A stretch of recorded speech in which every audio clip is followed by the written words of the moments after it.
Siyanibingelela bazalwane egameni lenkosi uJesu Kristu. Leli izwi lenkosi olilaleleyo lapho khona sishumayela siphinde sihlole imibhalo bese sambule futhi lapho khona uNkulunkulu esambulela khona ukuba konke esikwenzayo akubona ukuhlakanipha kwethu kepha umusa. Kulabo abathanda ukuhlanganyela nathi sine group ka WhatsApp lapho khona sikwazi ukuthi sikhuleke khona si-update izinto eziphathelene nenkonzo. Nalabo abafuna ukufakaza abanobufakazi ngamandla kaNkulunkulu empilweni zabo, siyabuthatha ubufakazi, ungasithumelela imininingwane ngizoyishiya inamba ithi 066 566 9245 bese i-email address ithi izwilenkosi.ujesukristu@gmail.com. Lapho kungakwazi ukuxhumana nathi khona ukuze sikwazi ukuthi sisizane lapho uNkulunkulu afuna sikwazi ukuthi sisizakale khona. Ngakho-ke bazalwane, ngithatha le thuba ngizithobe igama uMhlengi Zondi eCape Town, ngidabuka eKZN. So uNkulunkulu emuhle ungibekile la engibeke khona ngamandla akhe, uyena ophethe izintambo. So njengoba umoya evunguza nami ngiyalandela, angihambi ngokuhlakanipha kwami hamba ngoba umoya ungihola. So bazalwane, uNkulunkulu ungihole waze wangibeka la. Enye ingoma-ke ithi usigcine kwaziwa bala, usigcine kwaziwa bala, usigcine kwaziwa bala. Akubona ukuhlakanipha kwethu bangcwele, umusa kaNkulunkulu. Bazalwane, ngithanda ukudlulisa nje ukubonga labo abalandela izwi nabakholwa izwi nabasafuna ukuthi bambulelwe. Uthi-ke funa uza kufumana, ngqongqoze uza kuvulelwa, ucele uza kuphiwa. Akushiwo imali, sekukhulunywa ngokuthi kuNkulunkulu siyafuna, sicele, singqongqoze uthi siza kufumana ngokuba yena ufuna ukusinika ukuphila okuphakade. Namhlanje bengithanda ukukhuluma ngencwadi yaseKorinte sahluko 7. Bengizothanda futhi ukukhuluma ngenye incwadi kepha ngizoke ngifocus kule. Angiphethe ifoni, angiphethe iBhayibheli. Into ozongisiza ngayo ukuthi uzovula iBhayibheli lakho. Ngizozisho izincwadi mhlambe ezinye ngeke ngizisho, kepha-ke ngifuna uvule iBhayibheli lakho. Uma ufuna ukuhamba nathi kule nkonzo le esiyenzayo yokufakaza ngoJesu nokwambula izwi lakhe, kumele ukuthi wena ube neBhayibheli lakho. IBhayibheli lakho lizokusiza ukuthi wena ulandele imibhalo, ufunde ukuhlola imibhalo. Abazalwane abaningi badukile, babhajiwe. Mengithi babhajiwe, babhajwe emangeni nokuthi balandela izimpumputhe, nabo sebephenduka izimpumputhe. Abezwa muntu, abezwa futhi omunye umuntu ngaphandle komfundisi wabo, ngoba umfundisi wabo bayitshela ukuthini, uyena kuphela uthunyiwe. Omunye athi imina kuphela umpostoli okhona wakulesikhathi.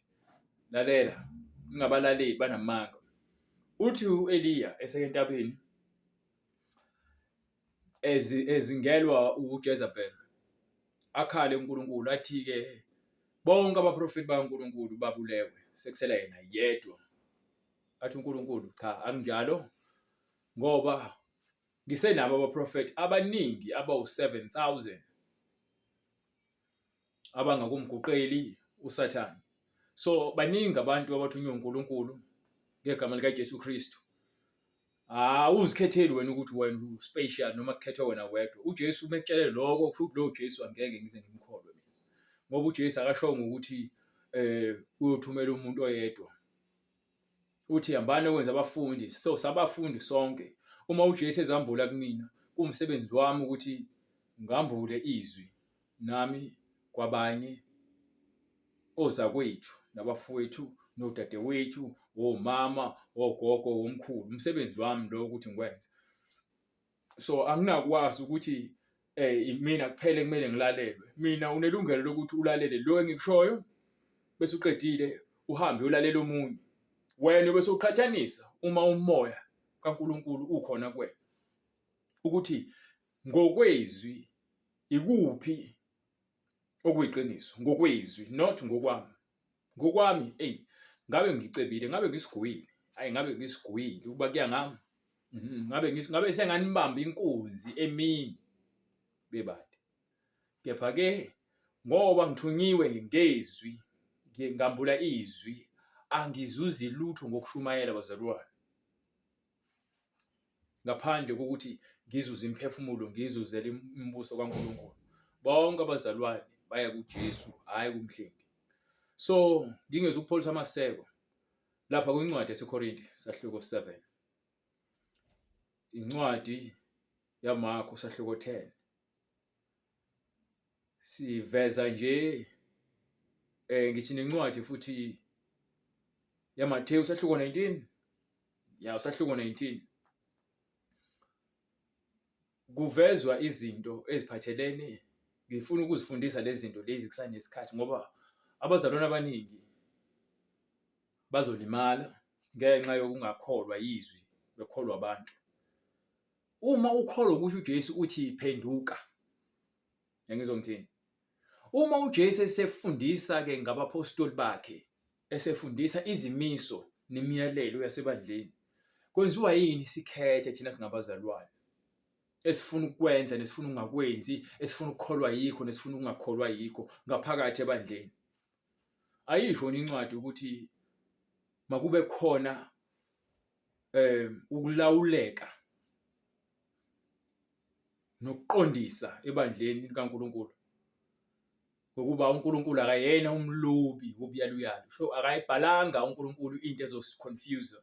Uthi lento izoconfuse labo bahlakaniphile.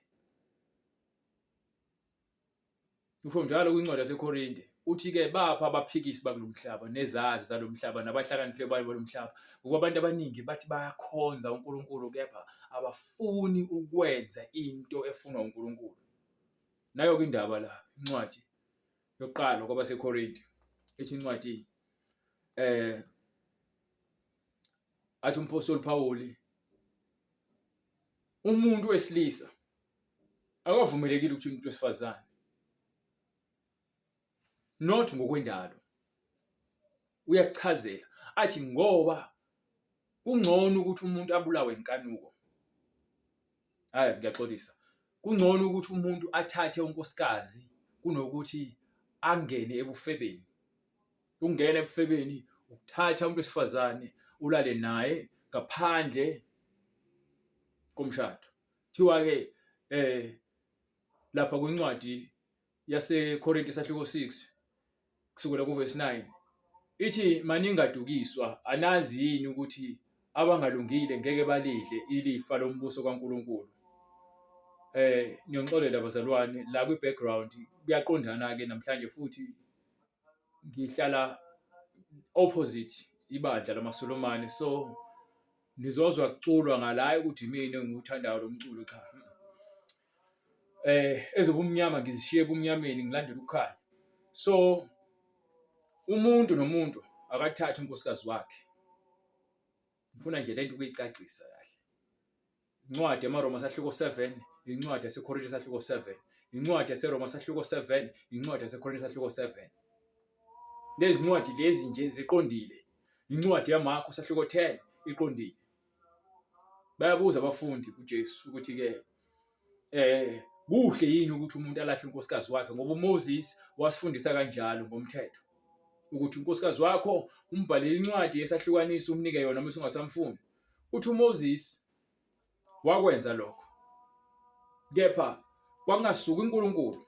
Akaze uNkulunkulu athumele uMoses akakwenza. Wakwenza lokho ngenxa yani yobulukhuni bey'nhliziyo zabantu, wabanika-ke lelo lungelo kepha kwasekuqaleni uthi uJesu-ke kwakungenjalo, ngoba uNkulunkulu wadala owesilisa nowesifazane, wathi owesilisa uyakushiya uyise nonina anamathele kumkakhe. So uthi okuhlanganiswe uNkulunkulu akungahlukaniswa umuntu. So uma nithi niyashada ningena emshadweni, angikhulumi ngamaZulu, angikhulumi ngamaXhosa, angikhulumi ngamaNdiya, ngikhuluma ngabantu abakholelwa kuNkulunkulu, abafuna ukwenza intando kaNkulunkulu. Le esikhuluma la into efuna uNkulunkulu, hayi imina. Nami ngiyayifundisa lento ngoba ngiyayibona inokuhlakanipha okukhulu futhi ingakho ngimile ngifundisa. Ukuba bengenakho ukuhlakanipha bengeke ngifundise. Bengingeke ngizihluphe. Kepha ngibona amandla kaNkulunkulu ephila kimi engiguqule ngenza umuntu ongcono. Uyangibona nje nawe mongibheka, ngumfana ogezekile. Ngimuhle emoyeni nangesakhiwo futhi uNkulunkulu wangakha. Nganelisekile ngalendlela le uNkulunkulu angakhe ngayo. Ngifuna ukuveza ukuthini? Ukuthi ngaphambilini ngangizisaba mina. Ngangithi mengibheka izandla zami, yazibuka izandla zami zinhle. Mangase ngikuvezele inyawo zami zinhle. Uyangibona ngisho ebusweni ngisulekile. Angigcobi lutho. Ngigcoba nje uvaselina kuphela. Angicreamy. Ngisho amazinyame. Angichumi, ngifuna ukuvezela. Bengibhema insangu ugwayi cha engawuthandi, kepha insangu bengiyithanda kakhulu insangu kuyibhema.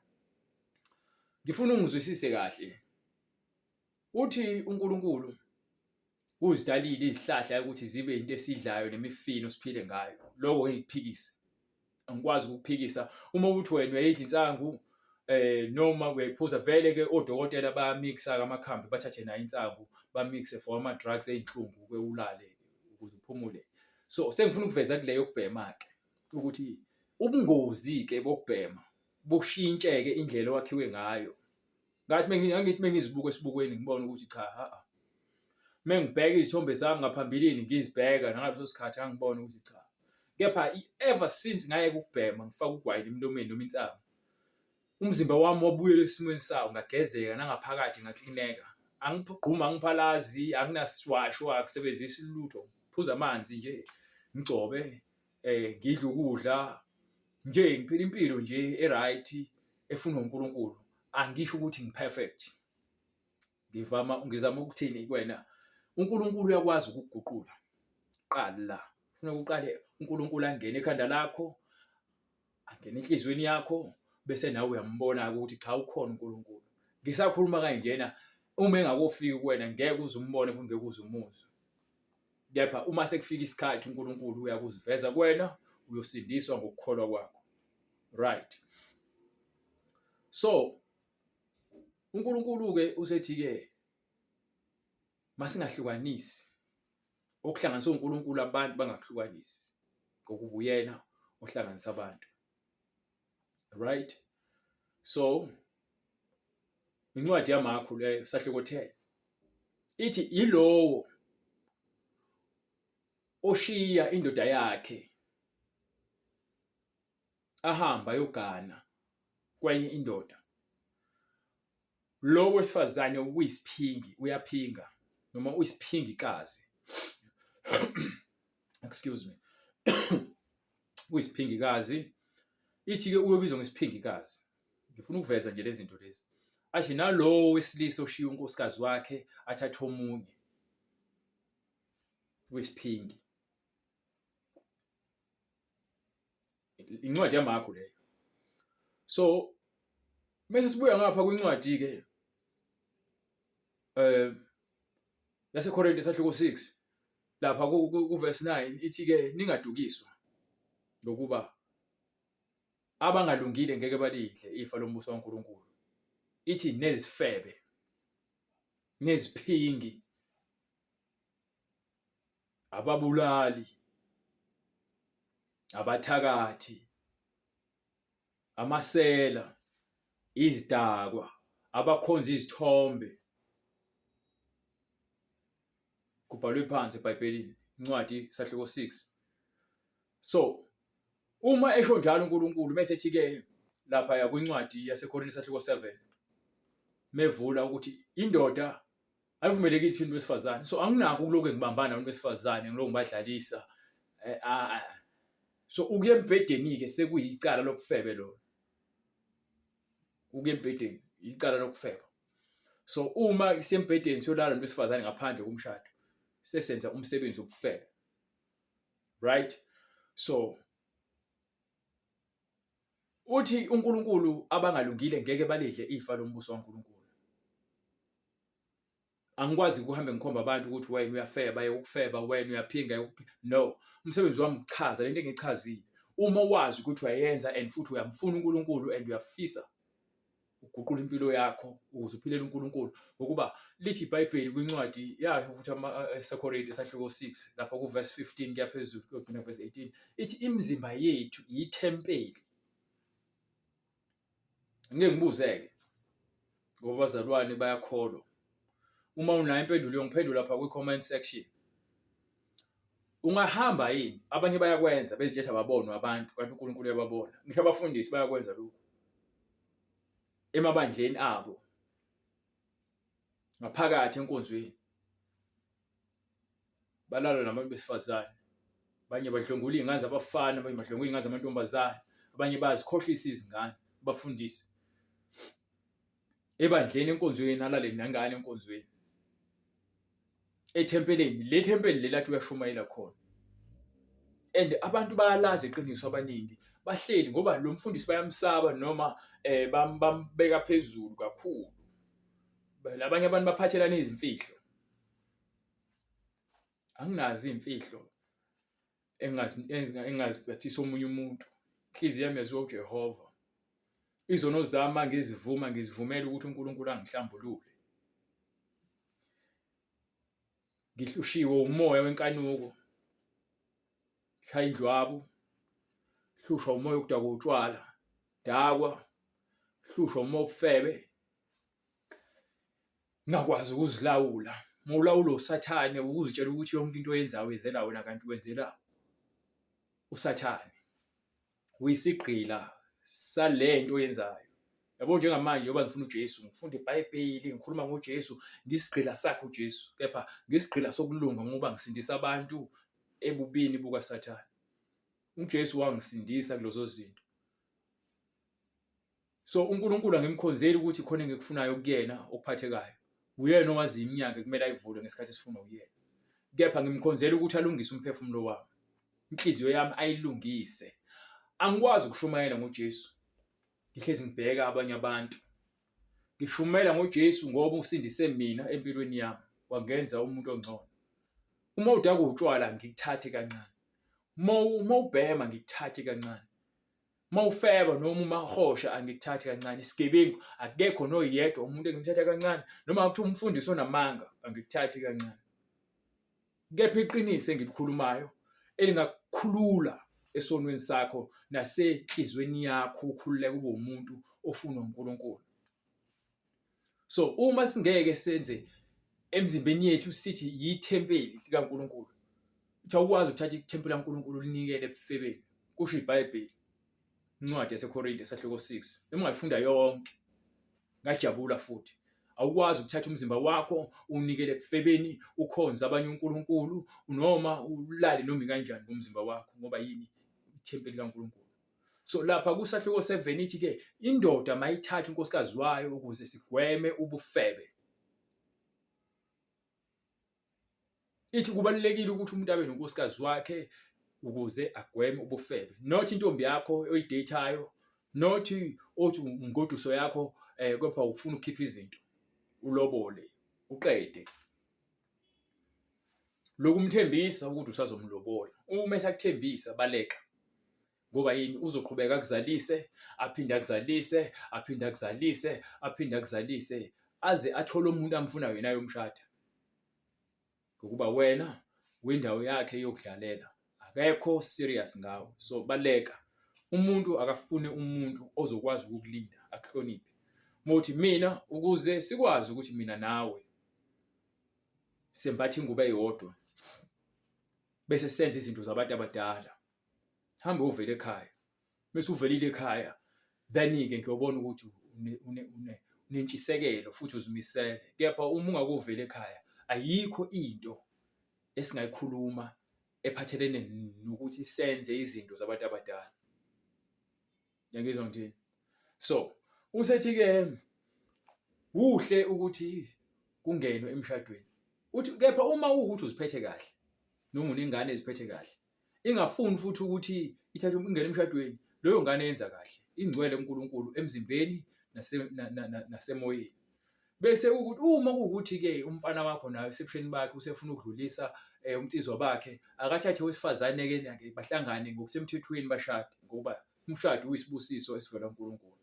Yingakho uJesu lapha kwincwadi yaMathewu eveza ukuthi kunabathenwa abahlukahlukene abaveze besathi-ke abanye abakwamukeli lokhu. Mina-ke angifuni ukuba umthenwa bazalwane, angifuni ukuzikhohlisa. Ngiyafisa, ngiyakhuleka ukuthi ngithole unkosikazi ozongithanda asabe uNkulunkulu, ngoba angifuni unkosikazi ozosaba mina bese emva kwalokho angamsabi uNkulunkulu. Ayikho into esoyihlanganisa lapho. So sengizamile-ke ngokwami-ke ngithi ngifuna ukungena emshadweni ngokwami, hhayi akakuvumi. So ngisalinde uNkulunkulu ukuthi ahleleke, angihlelele ukuthi ngithole unkosikazi azongilethela yena, ngoba incwadi izaga ithi-ke lowo nonkosikazi othola unkosikazi oqotho umthole enkosini. So uNkosi uyakwazi ukukunika unkosikazi ozothile, ohlakaniphile, okhuthele futhi omesabayo uNkulunkulu. Hhayi unkosikazi ongekaze akwazi ukuthobeka. Uma engakwazi ukuthobela uNkulunkulu, wena uzokuthobela kanjani? Hlukene-ke iy'ndlela zokubuka uthando. Khona inkanuko, khona uthando. Uthando lumile esisekelweni likaJesu. UJesu uthi-ke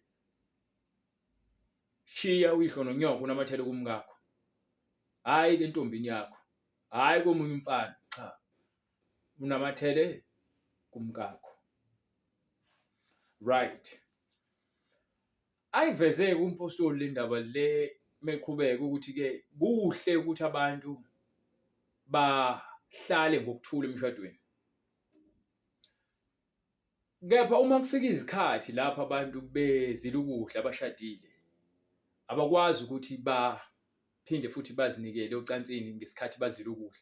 Abakuzile ukudla bese beqedile baphinde futhi baqhubeke-ke nemisebenzi yabo yenyama. Uthi ningancishani, ngoba yini? Uma nincishana nandisa lo moya wenkanuko nobufebe nokuphinga, yabo?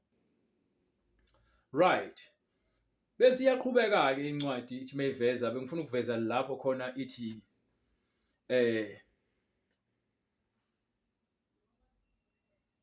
owesilisa nowesifazane uma bexabana emshadweni, lo wesifazane bese ethi hayi lo uyangihlukumeza ngiyamshiya. Athi umpostoli Phawuli lo wesifazane akahlale engaganile, akahlale engaganile lo wesifazane. Kusho umpostoli, uthi kusho ngomoya, uthi kusho uNkulunkulu lokho, uthi umthetho kaNkulunkulu-ke lo. Uthi uma kuwukuthi ufuna ukungena kubudlelwane, akabuyele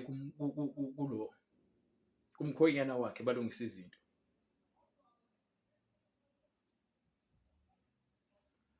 Abantu abayifuni lento. Abafundisi sebashada abadivorce bayazilandulela.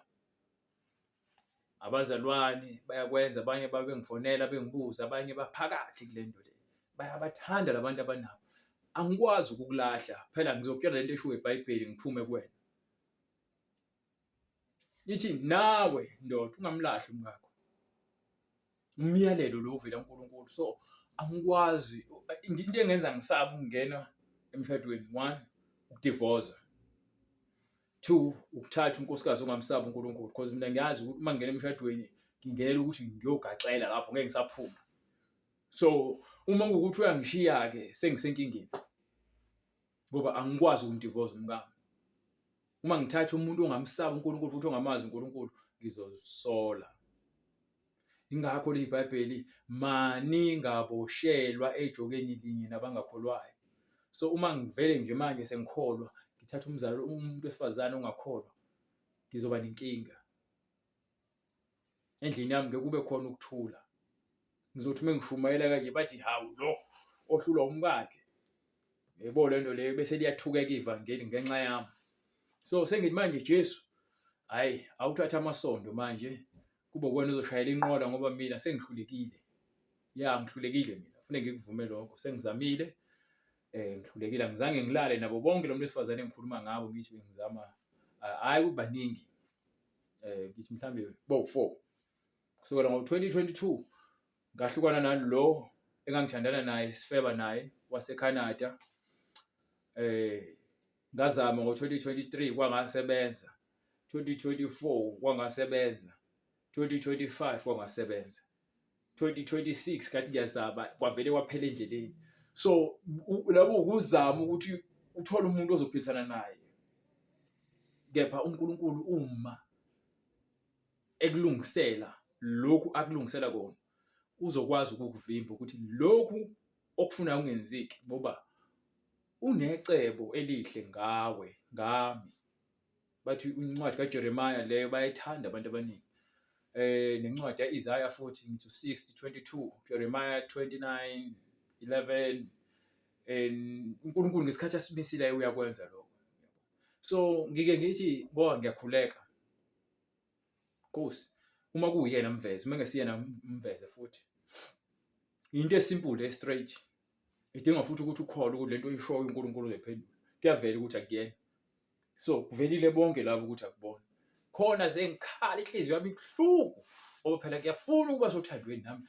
Sesisithi isikhathi ngagcina ukuthi nje ngibizwe ngosithandwa.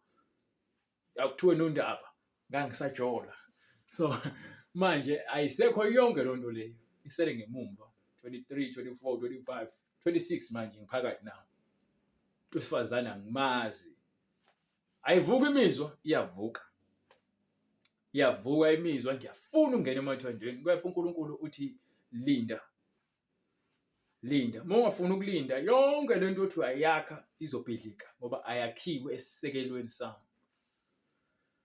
So iyona into engenza kube nzima ukuthi ngithi ngifuna ukuthatha mawala izinto. Ngoba yini angifuni ukuzijabulisa mina.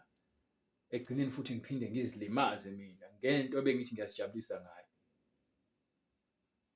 So kuthiwa uJesu uma ufuna ukuba noma umkhulu phakathi kwabazalwane, awubi mkhulu ngoba naku ugqoka kahle noma ngoba naku kuthiwa umfundisi unegama. Cha, umkhulu ngoba wesibonelo. Uthi angithi wabona ngiwasha inyawo zenu. Nani lokhu kwenzeni kwabanye. Abantu lento bayithatha bayenze ngathi isambulu ukuthi uJesu wageza izinyawo engazi ukuthi lento into eyenzeka spiritual. No, into oyenzayo out of inhliziyo. Inhliziyo uyayenza lento le efuna uJesu. Ukuthi izinyawo zabazalwane ziyagezwa, abahlwe banakekelwa, izalukazi ziyanakekelwa. Siyafundiswa ngalezi zinto lezi, sifundiswa ukunakekela ngokweBhayibheli. Emabandleni enu nifundiswa ukuthi uJesu uzoninika imali, uJesu uzonika imoto, uJesu uzokunika umuzi. Lokho uthi uJesu funani umbuso kaNkulunkulu nokulunga kwakhe bese kuthi zonke lezi zinto ziyakunezelwa. Angizwa nje. Uthi labantu basezweni basukela lezi zinto. Ningafani nabo. Nina funani umbuso kaNkulunkulu nokulunga kwakhe. Zonke lezi zinto ziyakunezelwa. Bese athi lapha encwadi yamaRoma sahluko 7. Umpostoli Paul esebhalela abaseRoma. Athi ekhuluma ngomthetho ke manje. Uthi kuhle ukushada. Athi ngoba owesifazane uboshelwe emthethweni indoda yakhe uma isaphila. Uma eshiya indoda yakhe ehamba yogana kwenye indawo, lo muntu wesifazane uyaphinga. Uma ethatha umuntu ongakaze ashade naye uyamphingisa. So uma ulahla unkosikazi wakho uyamphingisa uma eyoganwa. Uma unkosikazi wakho ekushiya ehamba yoganwa noma nawe uqhubeka uyoganwa niyaphingisana. Why? Ngoba uNkulunkulu useshilo ukuthi okuhlanganiswe uyena makungahlukaniswa umuntu. imishado engenaye uJesu iyabhidlika. Angikhulumi imishado yama-fake la khona abantu banoJesu kepha bengamlandeli uJesu. Khuluma ngabantu abakholwayo. Imizi yabo imile inokuthula. Yebo, ziyaba khona izinselela nezinhlupheko nama-challenges, kepha isisekelo uJesu. Uma sebesenkingeni bejulile ngenkinga bobabili umama nobaba, akekho okhala komunye, bobabili baya kuJesu, baguqa, bazile ukudla ndawonye ngoba yini ba-understand-a impi ababhekene nayo. Ngaleyo ndlela bakwazi ukunqoba amandla kaSathane ngoJesu. Bakwazi ukunqoba zonke izimpi ezibhekene nabashadikazi abanoJesu ngokweqiniso. Lezo zimpi lezo zinqotshwa uJesu. Abafundisi abaningi bazala ngaphandle, bashiya imishado yabo befihla kumakhosikazi abo. Ngokuba yini? Kwasekuqaleni uJesu abazange bamfune, babefuna izikhundla, basebenzise izikhundla ukuze bafeze izinhloso zabo.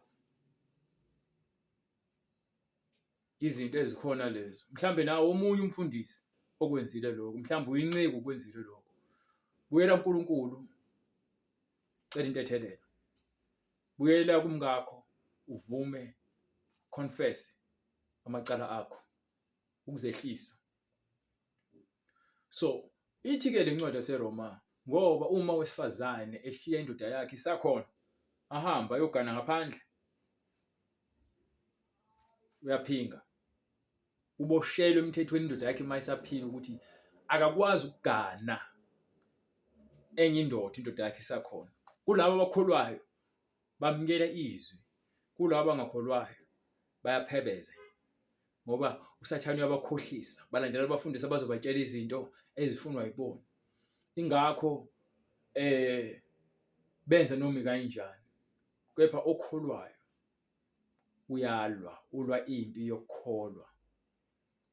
Ingakho kuthiwa-ke laba abaxegelwa izandla, abaqinisa izandla ezibuthaka namadolo avevezelayo, ukuze bame abantu baqine, bagijime ngokuthembeka nangokwethemba, bazi ukuthi umvuzo omkhulu ngaphambili. uJesu Kristu uyinkosi. Bazalwane, ngiyabonga ngethuba elingipha lona. Ngizoma la ngenxa yokuthi ispace efonini yami sincane, so ngizozama ukuthi ngithole enye ifoni uNkulunkulu engiphile amandla, ngikhona ngizokwazi ukuthi ngiqhubeke nomsebenzi ngiwenze ngendlela efanele. uJesu Kristu uyinkosi, bangcwele, siyabonga. Kulabo abafuna ukubhabhadiswa, incwadi yezenzo sahluko 2 verse 38 ithi-ke base bekuzwa bonke lokhu, base bethi-ke kuPetru nakubanye abapostoli, madoda bazalwane, yini ekumele siyenze? Wayesethi uPetru, phendukani, yilowo nalowo abhabhathiswe egameni likaJesu Kristu, kukho ukuthethelelwa kwezono, khona nokwamukeliswa isiphiwo sikaMoya Oyingcwele. Ukuba lesithembiso ngesenu, esabantwana benu, esabo bonke abakude, bonke inkosi uNkulunkulu eyakubabiza. Wayesefakaza nangabanye amazwi abaningi wabayala wathini, zisindiseni kulesizukulwane esiphambeneyo. So insindiso-ke iqala ngawe ukuthi wena uzikhethele ukushintsho, guqula ingqondo yakhe ibe yintsha, ungasalandela izinyathelo zalelizwe, ubheke kuJesu ukuthi yini ayifunayo, bese ufunde ukwenza yona ukuze ujabulise inhliziyo kaBaba wethu osezulwini.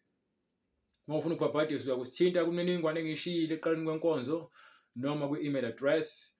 uNkulunkulu asiqhubeke asigcine, siphinde sibonane futhi ngokuzayo evumile. Ngicela ukuvala ngomkhuleko. Jesu Kristu, Nkosi yamakhosi, wena Nkosi yokulunga, ngiyakubonga namanje egameni lakho ngiyazithoba ngithi intando yakho mayenziwe emhlabeni njengasezulwini. Levangeli lakho liqhubeke lenze umsebenzi walo. uNkulunkulu usisebenzise kuze kugcwaliseke uNkulunkulu inhloso yakho, kugcwaliseke izwi lakho enhliziyweni zethu. Sicela konke ngegama likaJesu Kristu. Nalabo uNkulunkulu abagulayo siyabakhulekela, ababoshiwe nabasezibhedlela, nalabo uNkulunkulu abahlala emgaqweni, abangenakho ukudla, abangenayo indawo yokulala, siyabakhulekela ngegama lenkosi uJesu Kristu uNinimandla onke. Sithi Nkosi, intando yakho mayifezeke, umusa wakho wehlele kuthina sonke, kuvuleke amehlo nenhliziyo, samukele ivangeli lokuphila ngegama lenkosi uJesu Kristu uNinimandla onke kuze kube phakade. Amen. Amen. Bangcwele, Jesu Kristu uyinkosi. Ngiyanithanda kakhulu.